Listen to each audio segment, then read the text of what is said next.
আপনারা জানেন যে দেশে একটা ক্রান্তিকাল চলছে। আমি সমস্ত রাজনৈতিক দলের নেতৃবৃন্দকে এখানে আমন্ত্রণ করেছিলাম, ওনারা এখানে এসেছেন।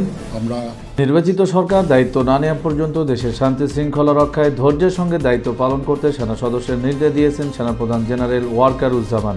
পাশাপাশি কাজের সময় অতিরিক্ত বল প্রয়োগ না করার বিষয়টিও তুলে ধরেন তিনি।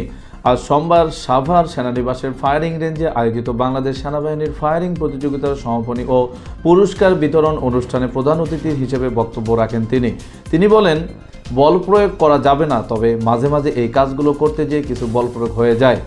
বল প্রয়োগ করতে গেলেও অত্যন্ত একেবারে প্রপোর্শনেট যেন হয় এবং যত কম বল প্রয়োগের মাধ্যমে এই কাজগুলো সমাধান করা যায় ততই ভালো। জেনারেল ওয়াকারুজ্জামান বলেন, দেশ ও জাতির জন্য আমাদেরকে কাজ করে যেতে হবে। যতদিন না আমরা একটা নির্বাচিত সরকার পেয়ে যাই, দেশ একটা শান্তি শৃঙ্খলার মধ্যে আসে, আমাদের এই কাজটা করে যেতেই হবে। ততদিন পর্যন্ত ধৈর্যের সাথে কাজটা করতে হবে। আপনারা জানেন যে দেশে একটা ক্রান্তিকাল চলছে। আমি সমস্ত রাজনৈতিক দলের নেতৃবৃন্দকে এখানে আমন্ত্রণ করেছিলাম, ওনারা এখানে এসেছেন।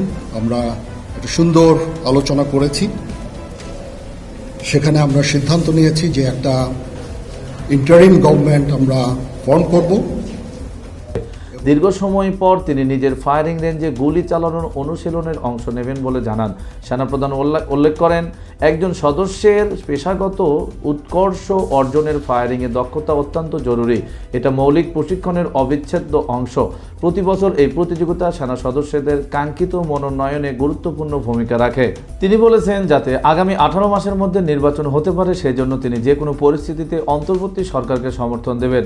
গতকাল সোমবার ঢাকায় জেনারেল ওয়াকারুজ্জামান তার কার্যালয়ে বসে রাইটার্সকে দেওয়া এক বিরল সাক্ষাৎকারে এসব তথ্য উল্লেখ করেছেন। অধ্যাপক মোহাম্মদ ডক্টর ইউনূসকে পূর্ণ সমর্থন দেওয়ার কথা জানিয়ে তিনি বলেন, সামরিক বাহিনীকে রাজনৈতিক প্রভাব থেকে মুক্তি করার একটি রূপরেখা তৈরি করা হয়েছে। সাক্ষাৎকার দেওয়ার সময় সেনাবাহিনীর ইউনিফর্মে ছিলেন জেনারেল ওয়াকারুজ্জামান। তিনি বলেন, আমি তাকে ডক্টর ইউনূস সমর্থন করব। পরিস্থিতি যাই হোক না কেন, তিনি যা কাজ করেন সেই কাজেই আমার সমর্থন থাকবে। তিনি আরও বলেন, 1-1.5 বছরের মধ্যে গণতান্ত্রিক প্রক্রিয়ায় উত্তরণ হওয়া উচিত, তবে ধৈর্য ধরার প্রয়োজনীয়তার উপরও জোর দেন তিনি। আপনি যদি আমাকে জিজ্ঞাসা করেন তাহলে আমি বলবো যে এই সময়সীমার মধ্যে আমাদের একটি গণতান্ত্রিক প্রক্রিয়া প্রবেশ করা উচিত। সাক্ষাৎকারে তিনি আরও বলেন, প্রধান উপদেষ্টার সঙ্গে প্রতি সপ্তাহে বৈঠক হওয়ার কথা জানিয়েছেন সেনাপ্রধান।